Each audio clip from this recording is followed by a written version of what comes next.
Call this meeting of the Madison Select Board to order on Monday, April 11th, 2022 at 6:30 p.m. Please join me in saluting the flag.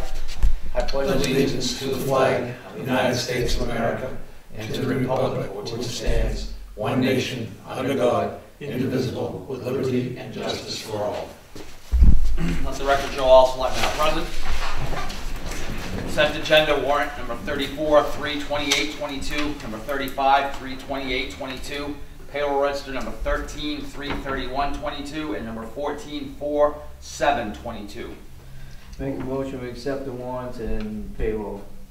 Second as read. All right, we got a motion and a second to accept the warrant and payroll register as read. Any questions? Seeing none, all those in favor? All in favor, the motion carries. Acceptance of the meeting minutes from March 28, 2022. And want to get them all at once? You can do one motion for And both, yeah. also April 6th. accept the meeting minutes from April 6, 2022 with the Budget Select Board and Budget Advisory Committee. Move to accept both. Second. I have a motion and a second to accept the meeting minutes from March 28, 2022 and from April 6, 2022. Any questions? Seeing none, all those in favor? All in favor, the motion carries. Old business, Mr. Moody? None, sir. Mr. Manta? None. Mrs. Wyatt? None, thank you. Mr. Gopian? None. All right, items of communication. Town manager? So you may have noticed it if you were in town today, a little bit of that propane gas smell. The Summit Natural Gas is going to be working on this all week, Monday through Thursday. So what they're doing is they're actually running a device all the way up the pipeline from Augusta to Madison. That's why they have to keep exhausting gas in Madison. But this device, they call a little pig, runs inside the pipeline and has a camera and detects for any cracks or scratches or anything. They do that every 7 years. So if you smell gas, don't panic, don't worry about it. So in your packets, I included a updated meeting schedule through the end of the year.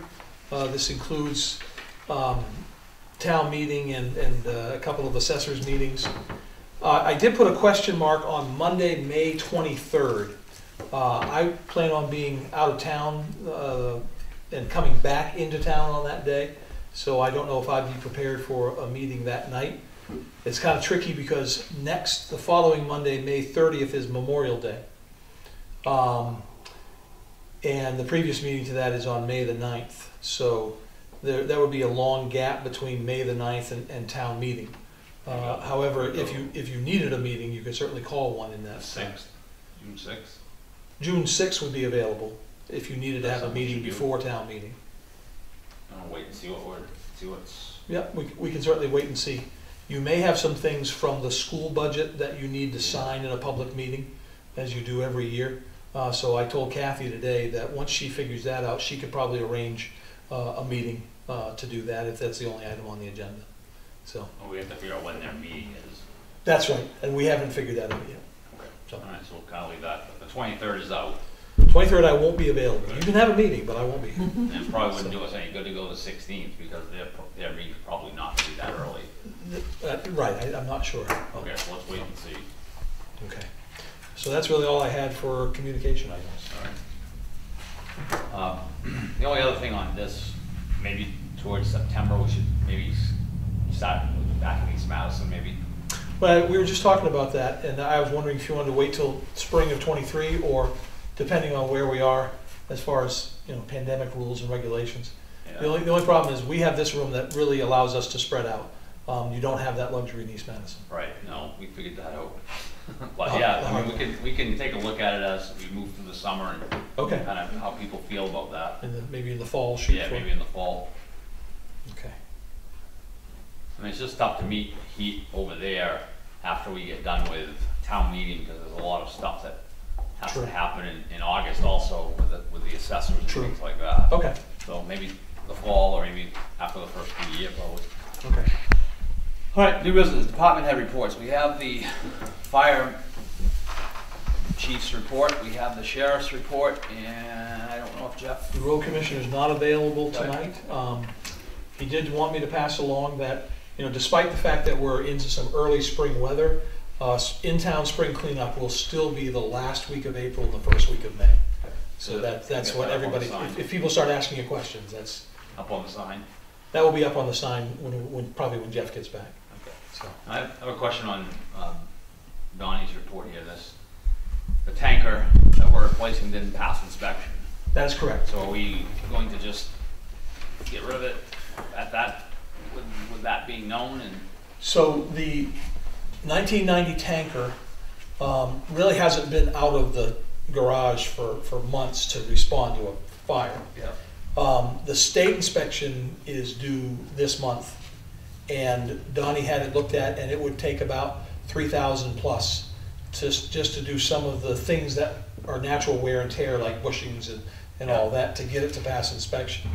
So Donnie and I decided that we may just take it out of commission and wait, rather than spend that $3,000 on a vehicle that we're going to get rid of anyways. Yeah. And so there's another discussion there as to what do you do with that tanker. It was not figured into the sale price of the new one, so there's no trade value or anything like that. Mr. Manter and I were talking, Roger Lightbody Sr. came in and he and I were talking about it, and it may be a good used vehicle that you could sell at auction or take bids on it, but I wouldn't take anything less than $10,000 for it. So my guess is that's where we're going with that tanker. I don't think we're going to spend the money to get the sticker on it this year. If we're going to get rid of it, and I'm sure we are, now's the time to start getting rid of it, because used vehicles right now are out of sight.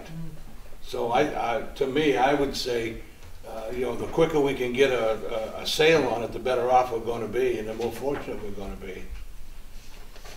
I don't know how everybody else feels. They don't plan on using that anymore. You can't use it anymore, correct? Well, it's a liability if you send it out right now with So I'd with say I no would inspection agree with sticker on it. that. Let's move Yeah. it. Yeah. I'm going to meet with Donnie later this week. I'll bring that up and see how he wants to proceed. Did you have any discussions about the old truck when you guys were meeting? No, we really didn't talk about it. Okay. All right, any other questions for the town manager, for our department heads? All right, seeing none, number 2, review town meeting warrant articles. So in your packets, you should have received a draft for the town meeting warrant. And on the very first page, I put in there an Article 3. And this has been discussed publicly and privately, and I wanted to see what the board's appetite was. Do you want to put an article in town meeting about changing the positions of clerk and treasurer and perhaps even road commissioner from elected to appointed, knowing that it wouldn't take place until July 1st of 2023?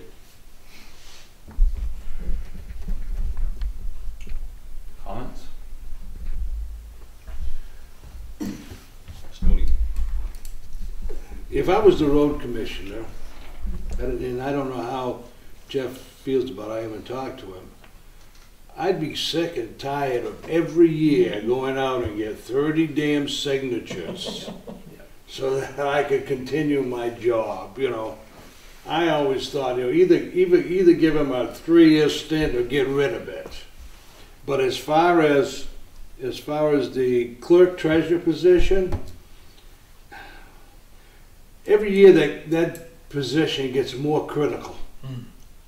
And there's so much to it that people do not realize, and there's so much training that goes with it, and so much responsibility. And you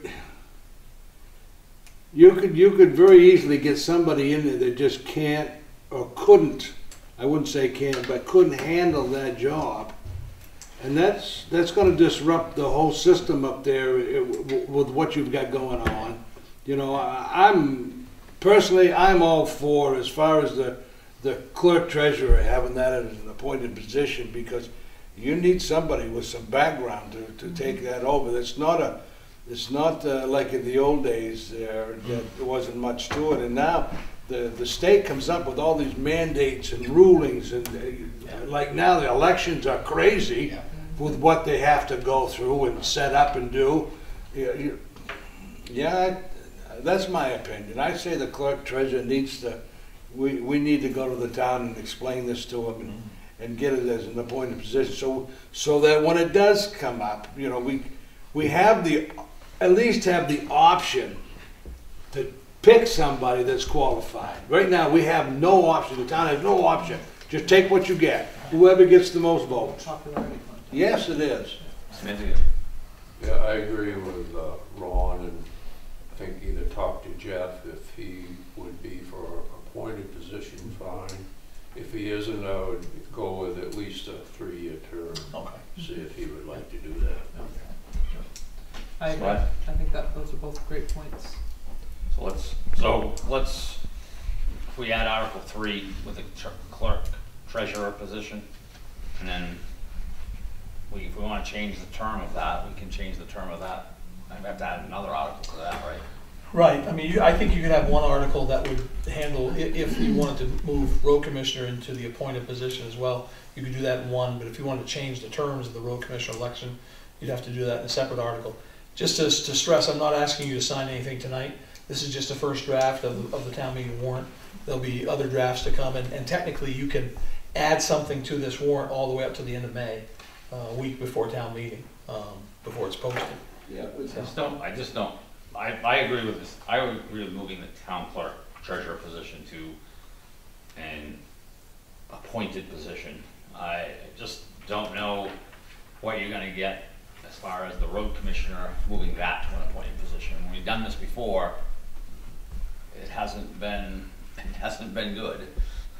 I don't know if it's just the people who are in there or the. Yeah, or, I think at this stage, I'd rather focus on the clerk treasurer, and then if Jeff wants to, you know, address the board, he can certainly do that at a future meeting. Yeah. So, Yeah.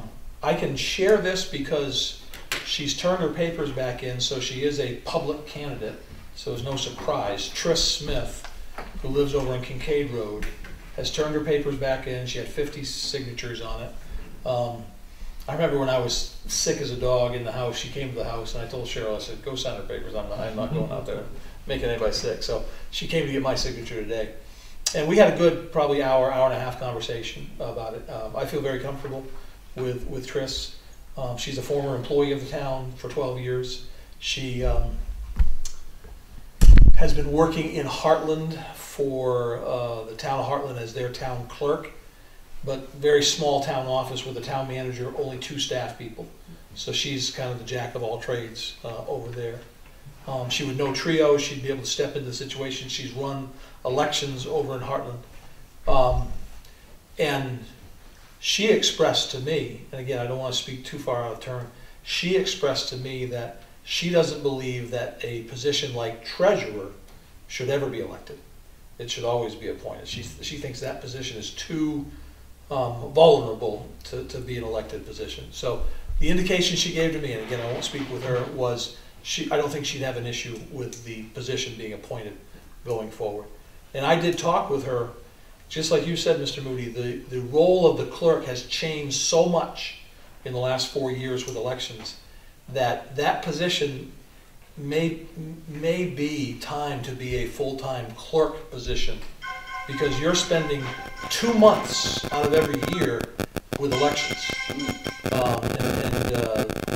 You just can't do an election day anymore. It's an election season for 30 days with absentee ballots, with people that want to vote early. Even in May and June, the state has now kind of pushed the school to put the ballot on the same ballot as the June election. So you won't have these extra elections for the school. They're kind of guiding them all to the same day.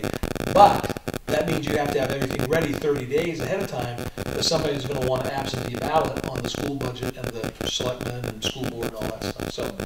So I think going forward, if town meeting agrees to make it appointed, we have an opportunity to kind of maybe change up those job descriptions for the better. But I think, you know, for the benefit of the people that are sitting out there during town meeting, they need an explanation like this so that they understand the direction that we want to go in or recommended to go in. Right. Not and that's why it's in the warrant. Yeah. but I'd like to, I'll probably give Jeff a call myself, see how he feels on the other one anyway. Any other questions, on any of these articles? I do want to bring a couple more to your attention. They're pretty run-of-the-mill. So, in Articles 7, 8, 9, 10, and 13, you'll notice there's always the approved revenue from TIF. So that number is shrinking every year intentionally, so that once the TIF from Backyard Farms is over, we don't have a big chunk of money to make up. So the money that we're bringing forward from TIF to cover some of these expenses is only $157,000 this year. It used to be well over $250,000. You'll see all those articles in there regarding the budget. Article 27 and 33. These are the articles that dictate how much interest can be charged on late taxes. And the state has set the threshold very low this year. They said you cannot charge more than 4% on late taxes. Traditionally, we've been 7, 8, 9%, because that's what the state has allowed. For whatever reason, the state has really ratcheted that down. You can't charge more than 4% on late taxes. To a small degree, that affects our revenues, because when we're charging 8% on past taxes, that ends up to maybe $8,000, $9,000, $10,000 in revenue that the town gets from interest. That will be cut in half this year. Now, the corresponding article is number 33. That's the amount that that a person that's been overcharged or receives an abatement, they can get only 1% back. There's always been a 4% difference between what you could charge and what you had to pay for an abatement. But with the state setting that at 4%, the minimum now is 1% for abatements and so forth. So, and as of right now, we only have one ordinance to amend, and that's the one we talked about with the procurement policy and the minimums set by the procurement policy. That's all that really. I mean, it's a pretty simple, straightforward. I'd like to see if we can tackle that elected or appointed right out of the gate. So, but I think you're right, Mr. Moody. I think that's something we'll talk about. Maybe do some videos ahead of town meeting to kind of get that information out there. Great idea. Yeah, if they're not educated to it, then they won't know if they should change it or not. Right. All right, any other questions? We will look at this to vote on May. Probably I'll bring it to you at the first meeting in May to get Okay. your signatures on it, so Kathy will have all that.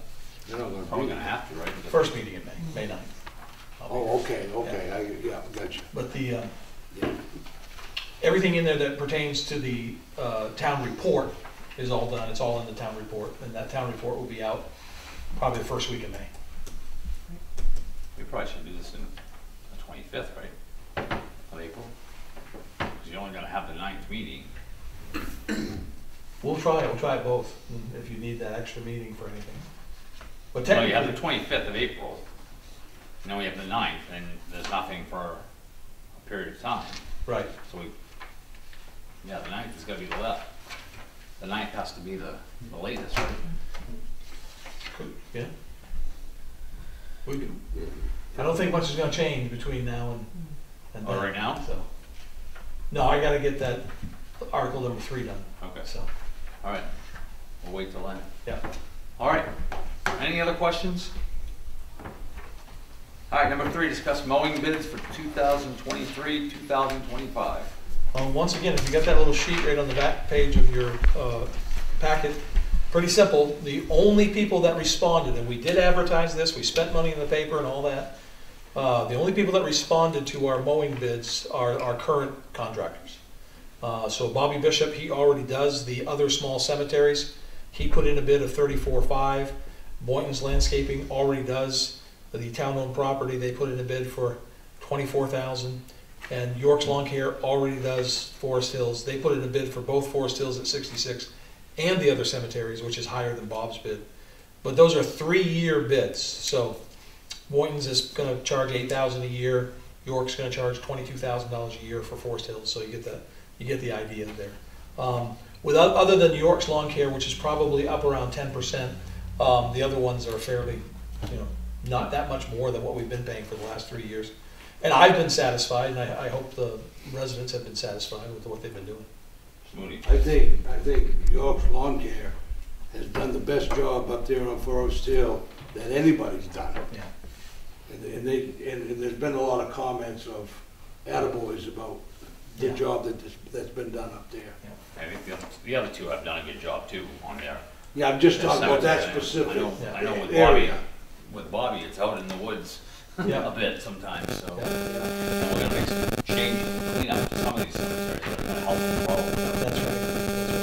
Some of those projects that we're working on. All right, so we're looking for a motion to award the bids for the cemeteries. So moved. All right, we have a motion and a second to award the bid for all other cemeteries to Bobby Bishop, $34,500. For Boynton's Landscaping for town-owned property, $24,000. For York's Lawn Care for Forest Hill Cemetery at $66,000. This is for 2023 to 2025. Correct. Any questions, any other comments? Seeing none, all those in favor? All in favor, the motion carries. Looking for select board's concerns, Mr. Moody, None, sir. Mr. Manzo, None. Mrs. Dwyer. All set, thanks. Mr. Gopi. One little one. Brad, Senator Brad. Fairfax? Yeah, he put a little thing on Facebook. I don't read Facebook, people tell me this. And they're gonna be starting taking up the railroad tracks from Oakland all the way up through here right off. So we're gonna come up with some type of guideline or something what we're gonna do. Because these guys may be riding right behind these guys taking up the tracks. So I've been in touch with Jeff Ireland, and Jeff's the head of the Madison ATV Club. Yep. So there's two things going on right now. One is they just picked a contractor, so I imagine probably June or July before they get all this stuff torn up. They're not gonna do it next week. So they just got a contractor to do what the state did. I don't know what that means once they tear up all the wood and the steel, how much more work they have to do to actually establish a trail, or they just say that's good, it's a usable trail. The trestles, the three trestles there, two in Anson, one in Madison, the state has put out some funding that towns and ATV clubs can apply for, and apparently they've made those three trestles, the one here and then the two up in Anson, North Anson, priorities. But again, I don't know what that looks like when they're done. What is a safe crossing on a trestle look like? So I think the first step is we're going to be looking at grant monies for those train trestle crossings.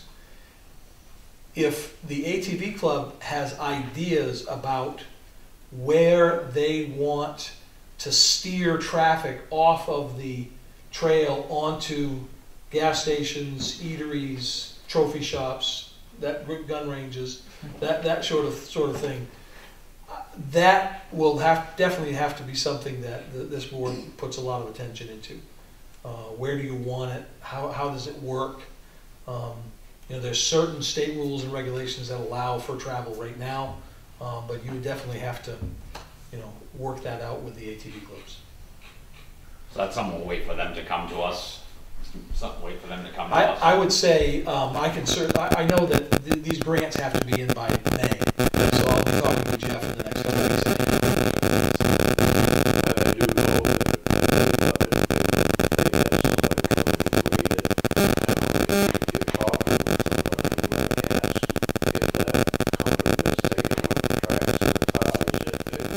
Grade behind it, yeah. and who's gonna be responsible for that? Right. Right. My understanding is the State of Maine Department of Conservation is who's responsible for that. So this is gonna go from where to where? Oakland to North Anson. Well, no, Oakland to, Ended. I thought Moosehead. No. So those trails are already established, Right. but they're gonna connect to trails up in North Anson and Emden. And at the same time, when this does happen, not just ATV snowmobiles,